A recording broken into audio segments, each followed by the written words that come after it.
The autumn sun was setting over the bustling city streets when Mrs. Chen stepped out of her office building, her designer handbag clutched tightly under her arm. She had just wrapped up a particularly challenging meeting with international clients, and the stress of the day weighed heavily on her shoulders. Her usual rideshare app wasn't working, and after several frustrated attempts to book a car, she reluctantly stepped to the curb to hail a taxi. A well-maintained yellow cab pulled up smoothly beside her. The driver, Mr. Washington, had been navigating these city streets for the past 15 years. His cab was spotless, with a fresh pine air freshener dangling from the mirror and a small photo of his kids tucked into the corner of his dashboard. He had just dropped off a group of tourists at their hotel and was looking forward to a few more fares before heading home to help his children with their homework. As he pulled up to the curb, he noticed Mrs. Chen's expression shift. The slight wrinkle of her nose, the way she took half a step back. He had seen that look countless times before. Still, he maintained his warm, professional smile. "Good evening," he called out, pressing the button to unlock the doors. "Where can I take you today?" Mrs. Chen hesitated for a moment, glancing up and down the street as if hoping another taxi would magically appear. Finding none, she slowly opened the back door, keeping her bag pressed close to her chest. "Pine Grove Apartments," she said curtly, immediately pulling out her phone and beginning to tap away at the screen. The interior of the cab was immaculate, with neatly maintained seats and a small stack of local magazines tucked into the back pocket. Mr. Washington had even placed a small bottle of hand sanitizer in the cup holder for his passengers, a habit he developed during the pandemic and kept up because his customers appreciated it. As they pulled away from the curb, Mr. Washington noticed Mrs. Chen in his rearview mirror. She was speaking loudly into her phone, making sure to emphasize their location. "Yes, I'm in a taxi right now. Cab number 2472. Yes, heading home. I'll stay on the phone with you." Her voice carried an edge of unnecessary panic that made Mr. Washington's heart sink, but he kept his eyes on the road and his demeanor professional. When they hit the usual evening traffic on Main Street, Mr. Washington did what he'd done thousands of times before. He took a right turn onto Cedar Avenue, a quieter residential street that ran parallel to the main road. It was a common shortcut known to experienced drivers, one that would save them at least 15 minutes of sitting in gridlock. The moment he made the turn, he heard Mrs. Chen's sharp intake of breath. Her voice, now barely containing her anxiety, grew louder on the phone. "He's turning onto Cedar Avenue. Yes, I'm tracking the route. No, this isn't the way I usually go." She began typing frantically on her phone, presumably sharing her location with someone. Mr. Washington wanted to explain that this was a standard route, that he took it multiple times a day to avoid traffic, that there were security cameras on every corner of this well-lit residential street. But 15 years of experience had taught him that sometimes saying nothing was safer than trying to explain. He kept driving, maintaining the exact speed limit, his hands positioned carefully at 10 and 2 on the steering wheel, just as they had been since he first earned his taxi license. The air in the cab grew thick with tension. Outside, the last rays of sunlight painted the trees golden, and residents walked their dogs along the clean sidewalks. It was a peaceful scene that contrasted sharply with the anxiety radiating from his backseat. Mr. Washington thought about his kids waiting at home, about the math homework he had promised to help with, about the life he had built in this city over the past 2 decades. He took a slow, steady breath and continued driving, unaware that the next few minutes would set in motion events that would change multiple lives forever. Cedar Avenue was quiet that evening, with only the occasional sound of children playing in their front yards and dogs barking in the distance. The taxi continued its steady pace, each passing streetlight casting alternating shadows across the pristine hood of the yellow cab. Mr. Washington kept his eyes focused on the road ahead, though he couldn't help but noticed Mrs. Chen's increasingly agitated movements in his rear-view mirror. "I'm still here," she spoke into her phone, her voice carrying a tremor that hadn't been there before. No, we're still on that side street. I don't recognize anything. She shifted in her seat, moving closer to the door, though they were now passing a popular coffee shop that any local would recognize. The shop's warm lights spilled onto the sidewalk, where couples sat at outdoor tables enjoying their evening beverages. Mr. Washington considered turning on the radio to break the uncomfortable silence, but decided against it. Any sudden movement or sound might only increase the tension. Instead, he maintained his professional composure, just as he had done during thousands of other fairs over the years. His taxi license, displayed prominently on the dashboard, caught the light as they passed another street lamp. The drive that should have taken 15 minutes was beginning to feel like hours.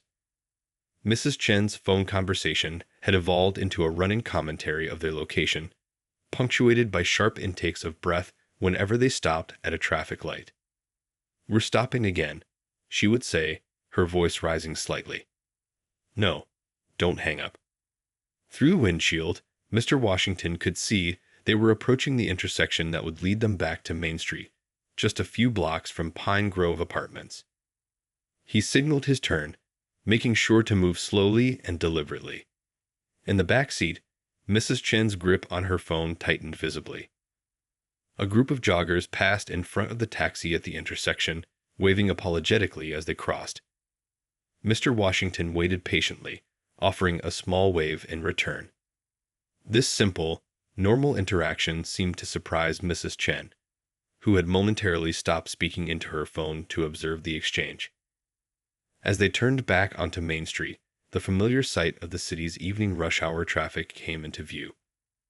The Pine Grove Apartments' distinctive architecture was now visible in the distance, its modern glass facade reflecting the last rays of the setting sun. Under normal circumstances, this would be the point where passengers typically relaxed, recognizing they were nearly home. But Mrs. Chen's anxiety had reached a fever pitch. She had now opened her rideshare app, despite being in a licensed taxi, and was frantically typing something while still maintaining her phone conversation. "I can see my building now," she said, her voice tight with unnecessary worry. "Yes, I'm almost there. Stay on the line." Mr. Washington could feel his shoulders growing tense, though his face remained neutral. He thought about his own daughter, who often faced similar prejudices at her university. He thought about the conversation they'd had just last week about staying strong in the face of unfair treatment. The memory helped him maintain his composure as they approached their destination. The entry to Pine Grove Apartments was well lit and staffed by a security guard. As Mr. Washington carefully pulled up to the front entrance, he could see Mrs. Chen already had her payment ready, clearly eager to exit the vehicle as quickly as possible. The fare on the meter read $23.50, a reasonable price for the distance covered and the traffic avoided. What happened next would shake both their lives in ways neither could have anticipated. As Mrs. Chen hurriedly gathered her belongings, her phone still pressed to her ear, she was about to set in motion a chain of events that would force both of them to confront uncomfortable truths about society, prejudice, and the power of assumptions.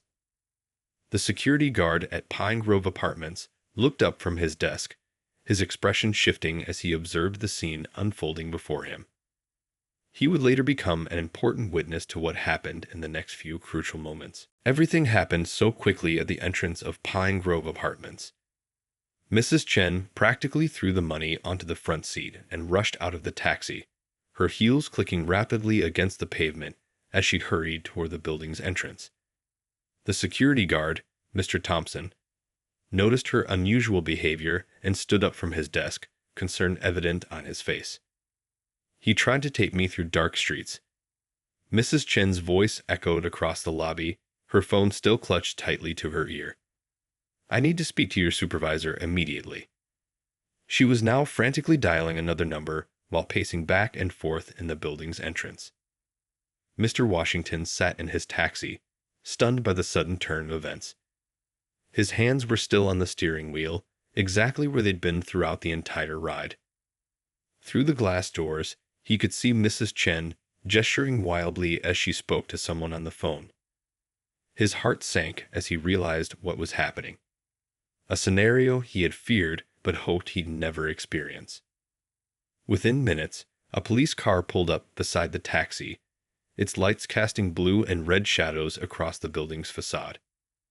Mr. Washington remained calm, though his heart was racing. He taught his children that in moments like these, staying composed was crucial, no matter how unfair the situation might be. There was nothing inappropriate about that route, Mr. Thompson, the security guard, was telling the officers. I've lived in this neighborhood for 20 years. That's a common shortcut during rush hour.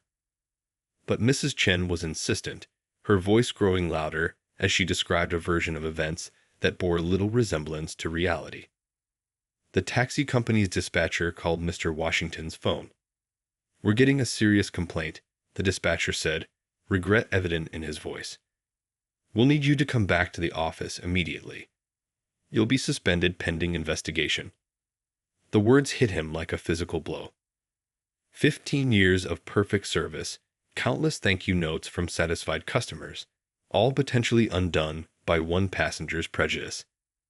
As Mr. Washington prepared to leave his taxi in another driver's hands, he carefully gathered his belongings, the photo of his kids, his logbook filled with pleasant customer comments, the small sticky note where his daughter had written "World's Best Dad" just that morning. Each item felt heavier than usual as he placed them in his bag. The police officers, after taking statements from both parties, seemed skeptical of Mrs. Chen's version of events. One of them was familiar with the area and knew Cedar Avenue well. Ma'am, he tried to explain, that route is actually a designated alternate route during peak hours. But Mrs. Chen was already filing a formal complaint with the taxi company through their website. News of the incident spread quickly through social media. Someone in the building had recorded part of the scene and posted it online.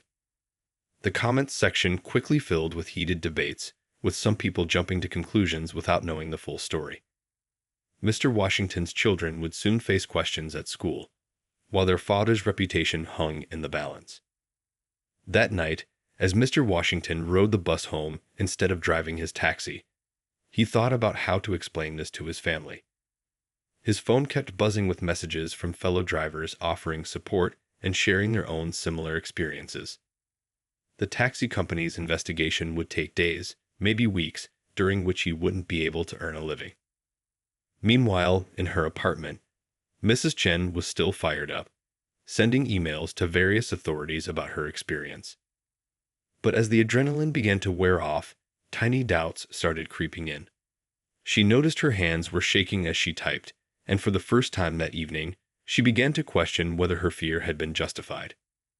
The security camera footage from Cedar Avenue would tell its own story in the days to come. The truth would emerge, but not before lives were disrupted and lessons were learned.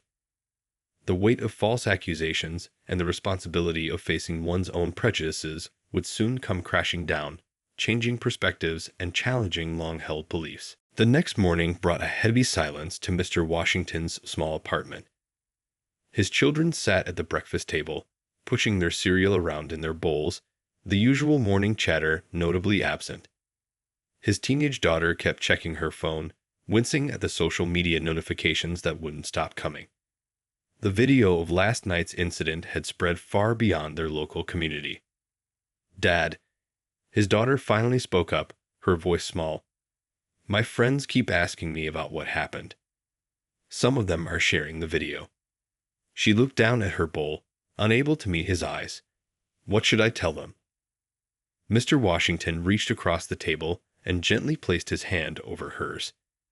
"Tell them that sometimes people make mistakes in judgment," he said carefully, "and that the truth will come out." But even as he spoke these reassuring words, his mind was racing with worries about bills, rent, and the upcoming school expenses he had carefully saved for. At the taxi company's office, a team was reviewing the incident. Mr. Washington's spotless record stood in stark contrast to Mrs. Chen's accusations. His dispatcher, who had known him for over a decade, sat frustratedly reviewing years of positive customer feedback. "Look at this," he told his supervisor, pointing to the screen. 5 stars consistently. Countless commendations for going above and beyond. Even a letter from the mayor's office thanking him for helping during last year's snowstorm. Meanwhile, regular customers who relied on Mr. Washington's services were beginning to speak up. An elderly woman who he drove to her weekly doctor's appointments called the taxi company repeatedly. "He's the only driver I trust," she insisted.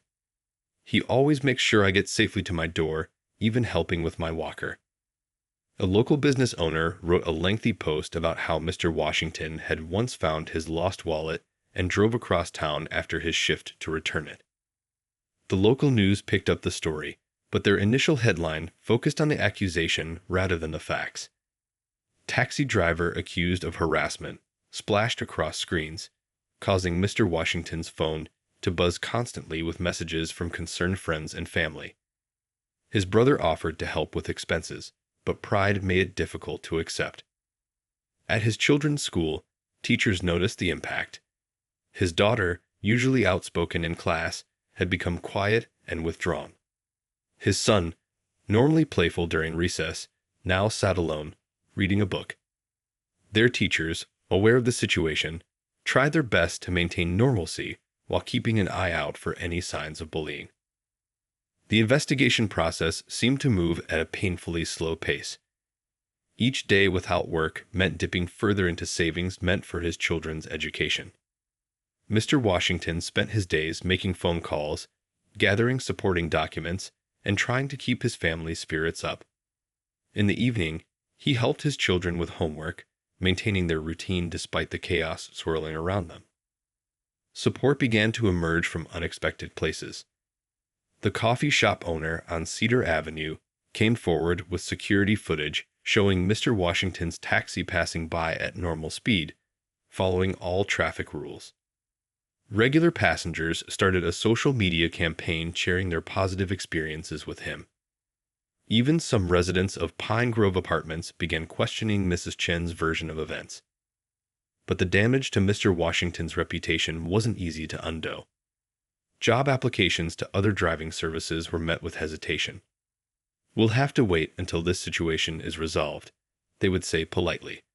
The weight of the false accusation affected every aspect of his life, from casual interactions at the grocery store to his children's social lives at school. Through it all, Mr. Washington maintained his dignity. When neighbors offered to organize protests outside Pine Grove Apartments, he declined. "We fight this with truth," he told them, "not with more conflict." His children watched and learned as their father faced injustice with grace and strength, though they could see the toll it took on him when he thought they weren't looking. The truth began to emerge on a quiet Tuesday morning, exactly 1 week after the incident. The taxi company's investigation team had gathered in their conference room, surrounded by screens displaying various camera angles from that evening. The footage told a story very different from Mrs. Chen's allegations. The first video came from the building's security cameras. It showed the taxi following all traffic rules, maintaining proper speed, and taking a well-known route. Mr. Thompson, the security guard, had provided a detailed statement confirming that Cedar Avenue was a common shortcut used by most drivers during rush hour. But it was the dashcam footage from inside the taxi that really changed everything. The video clearly showed Mr. Washington's professional behavior throughout the entire ride. His hands stayed properly on the steering wheel, his speed remained consistent, and his chosen route was the same one taken by hundreds of other drivers during peak hours. The coffee shop's security cameras added another layer of proof. Their footage showed the well-lit street, complete with families walking dogs and couples enjoying their evening coffee at outdoor tables. The dark, threatening route Mrs. Chen had described in her complaint looked very different in reality. As the evidence mounted, the mood in the taxi company's office shifted.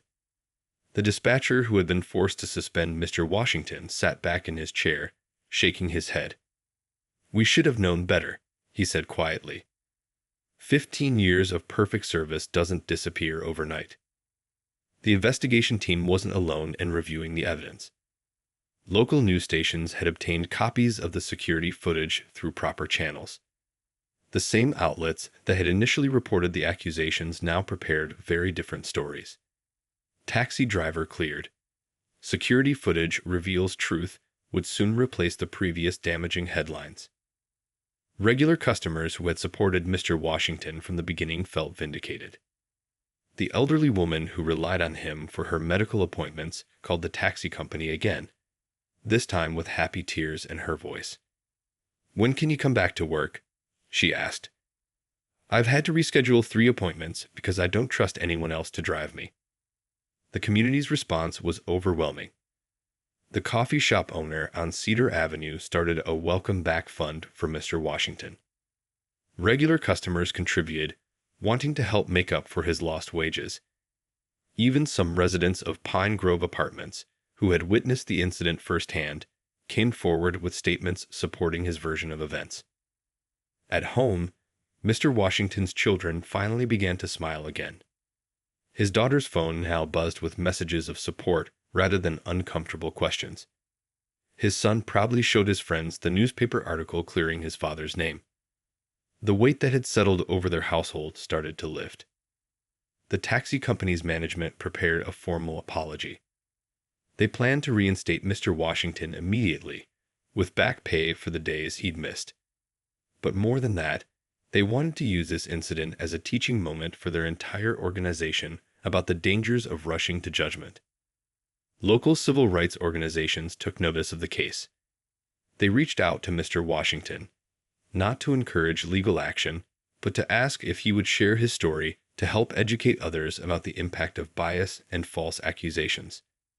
His calm, dignified handling of the situation had impressed many community leaders. The security footage had done more than just clear Mr. Washington's name. It had sparked important conversations throughout the community. People began discussing their own biases and assumptions. Some shared similar experiences they'd had, either as drivers or passengers. The incident was becoming a catalyst for change. As the evidence of his innocence spread across social media, the same platforms that had initially helped spread the false accusations now worked to restore his reputation. Screenshots of the security footage, combined with testimonials from his regular customers, painted a picture of a dedicated professional who had been wrongly accused. In her luxurious Pine Grove apartment, Mrs. Chen sat alone, staring at her laptop screen. The security footage played on repeat, each viewing making her stomach twist with shame.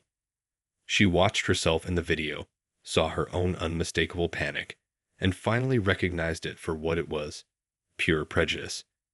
The realization hit her like a physical blow. The comments section below the news article was filled with people sharing their own experiences of being prejudged. Some were drivers who had faced similar accusations. Others were passengers who admitted to their own biases and how they had learned to overcome them. Mrs. Chen read each comment, her coffee growing cold beside her. A particular memory kept surfacing in her mind. Years ago, her own grandfather had moved to this country with nothing but hope and determination. He had faced discrimination daily while building his small business. She remembered him coming home some evenings, hurt by the way customers treated him differently because of his appearance. How had she forgotten those stories? Her phone buzzed with a message from her daughter, who was away at college. "Mom, my friends are sharing the video. Please tell me it's not you." The disappointment in that simple text message cut deeper than any angry comment online. Her daughter had been raised to judge people by their character, not their appearance. What example had she set now?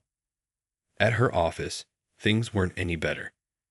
Coworkers who had initially sympathized with her story now avoided eye contact in the hallways. Her assistant, whose husband was also a taxi driver, had requested a transfer to another department. The weight of her actions pressed down on her with each passing hour. During a video call with her elderly mother, the truth came out. "You did what?" her mother had exclaimed, disappointment evident in her voice. "Have you forgotten how people treated us when we first arrived here?" The conversation ended with uncomfortable silence, leaving Mrs. Chen to reflect on her family's own history with discrimination. She found herself paying more attention to her surroundings now.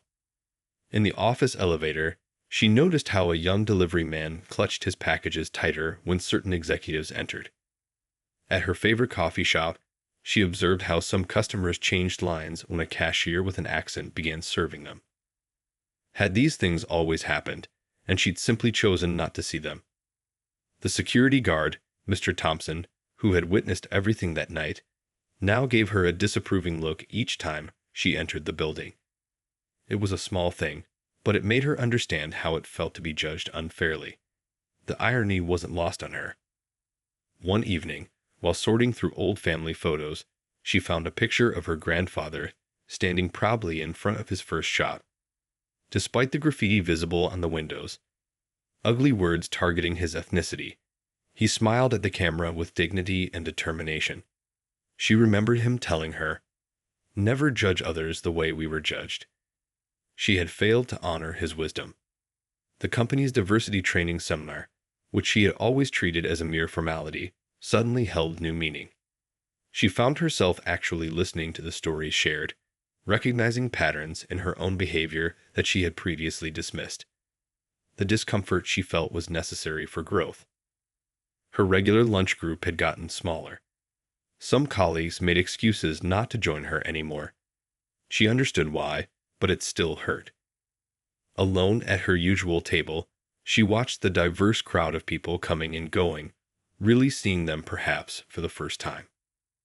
Late at night, unable to sleep, she would replay the taxi ride in her mind. Every assumption she had made, every fearful glance, every panicked phone call, none of it had been based on reality. She had let prejudice cloud her judgment, and in doing so, had nearly destroyed someone's life. The realization kept her awake, forcing her to confront uncomfortable truths about herself. The city library's community room was quiet except for the gentle hum of the air conditioning. Mrs. Chen sat in the back row, trying to make herself invisible as she attended a public forum about racial bias in the community. She hadn't planned to come, but something drew her here after seeing the flyer in her building's lobby. The stories shared that evening struck close to home. A young doctor described being mistaken for a janitor in his own hospital. A successful businessman talked about being followed in high-end stores. Each story made Mrs. Chen sink lower in her chair, recognizing pieces of herself in the suspicious looks and unfair assumptions they described. During the break, she overheard two women discussing the recent taxi incident, her incident. They didn't recognize her sitting nearby. "Did you see that video?" one asked. "I always thought things like that didn't happen in our city." Mrs. Chen's hands trembled as she held her paper cup of water, every word feeling like a personal indictment. Later that week, she requested a meeting with her company's HR department. "I need resources," she explained. "Books, training programs, anything that can help me understand and change." The HR director, surprised but encouraged by her initiative, provided her with materials about unconscious bias and recommended several local organizations focused on community building. At home, her dining table became covered with books.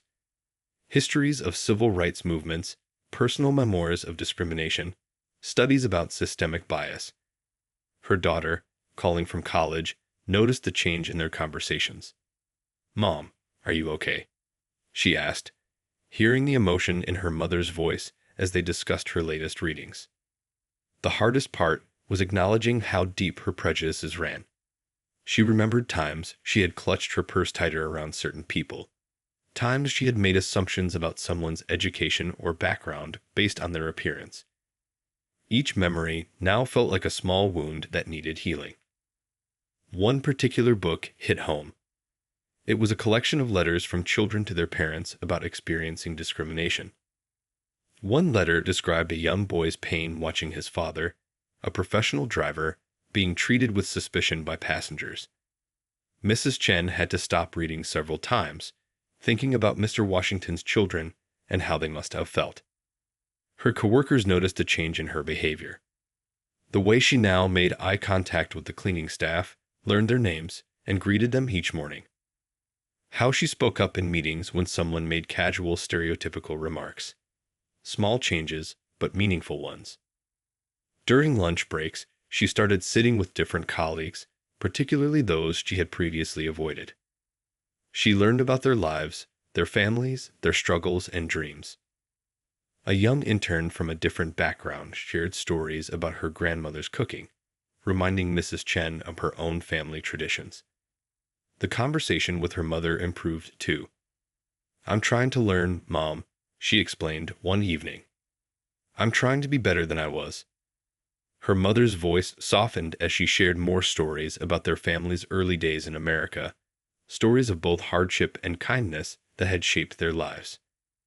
In her apartment building, she began attending resident meetings, something she'd never done before. When discussions arose about security concerns, she found herself speaking up about the danger of assumptions and the importance of treating everyone with respect. Some neighbors seemed uncomfortable, but others nodded in agreement. One evening, while reviewing her company's vendor policies, she noticed how certain requirements might unfairly exclude smaller, minority-owned businesses. She drafted a detailed proposal for changes, supporting it with research and data. Her boss was impressed not just by the proposal, but by how much she had grown. The journey wasn't easy. Some days, she caught herself falling back into old thought patterns and had to consciously correct herself. But each time she recognized and challenged these thoughts, she felt stronger, more aware, more human. The taxi company's office felt different this morning. Mrs. Chen had finally gathered the courage to come here, her hands clutching a carefully written letter. The receptionist looked at her with recognition, and the air grew thick with tension.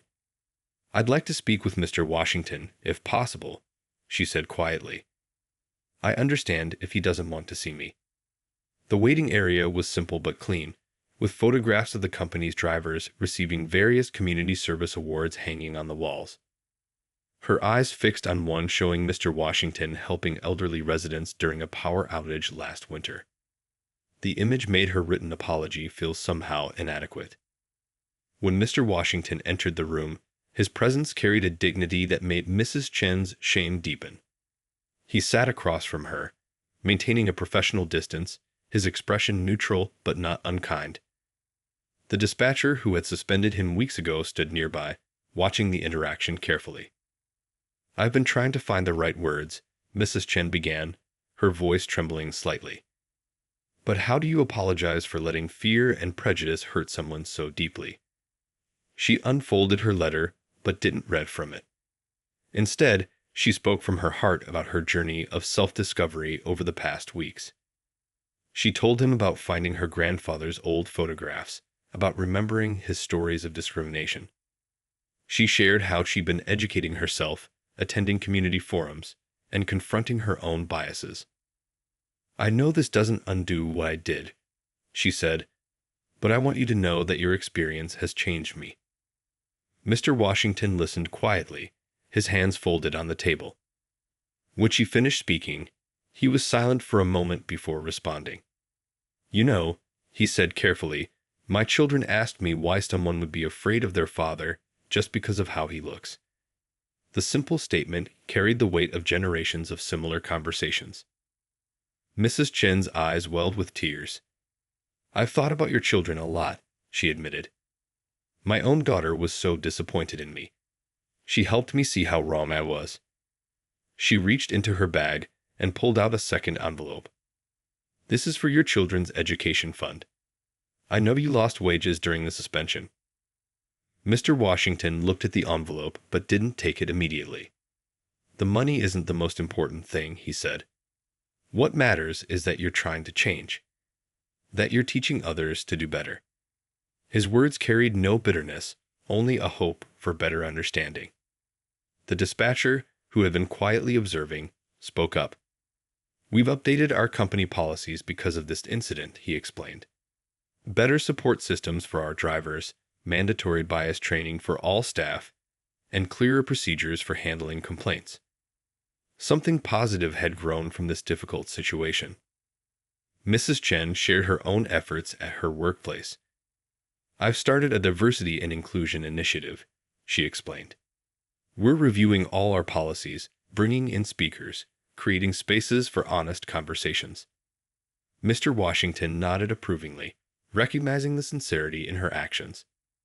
As their meeting drew to a close, Mrs. Chen made one final request.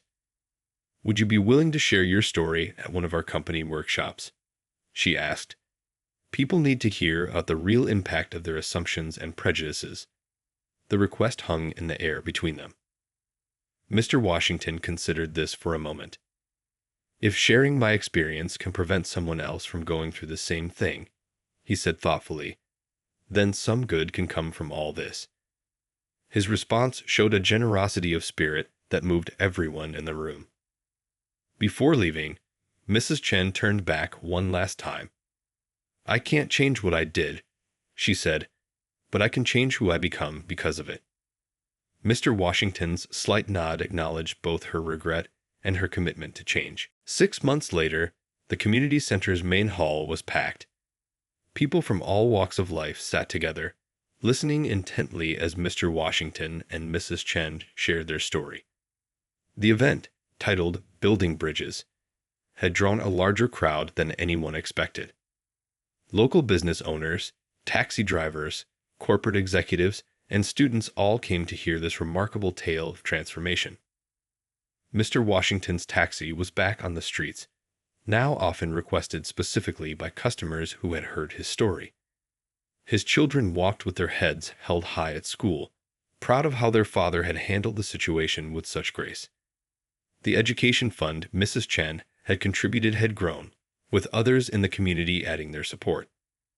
The taxi company had become a model for others in the industry.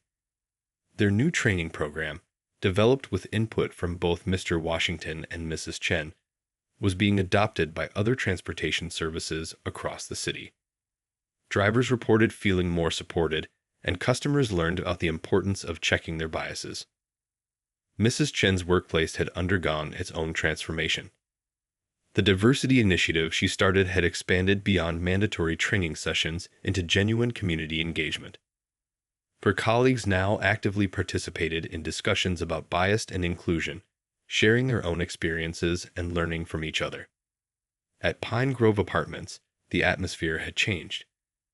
Residents who had witnessed the incident now greeted taxi drivers with respect and appreciation. Mr. Thompson, the security guard, had become an advocate for fair treatment, often sharing his observations from that night as a lesson in not jumping to conclusions. The local news station that had initially reported the accusation now ran a follow-up story about community transformation. They interviewed regular customers of Mr. Washington who shared stories of his kindness and professionalism. One elderly passenger spoke tearfully about how he had helped her during a medical emergency, going far beyond his duties as a driver. Mrs. Chen's daughter had come home from college for the event. Sitting in the audience, she watched her mother speak with pride, seeing how much she had grown. The same social media platforms that had once spread the accusation now shared videos of their joint presentations, inspiring similar conversations in other communities. After their talks, people would often approach them with their own stories. Some admitted to making similar assumptions and promised to do better. Others shared experiences of being prejudged and found hope in seeing how understanding could grow from conflict. Each conversation added another thread to the fabric of community healing. The coffee shop on Cedar Avenue had become a symbol of the change. The owner had put up a sign reading "All are welcome here" and hosted monthly community discussions. It was there that Mr. Washington and Mrs. Chen would sometimes meet to plan their next presentation or simply talk about life. Mr. Washington's taxi now carried a small sign about respect and understanding. Not because he was required to, but because he wanted to keep the conversation going.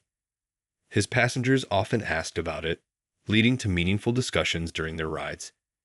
Even short trips became opportunities for breaking down barriers. The Children's Education Fund had an unexpected ripple effect. Other taxi companies in the city started similar programs, recognizing the importance of supporting drivers' families. What began as one person's attempt to make amends had grown into a community-wide initiative. As the event at the community center drew to a close, the moderator asked them both what they had learned.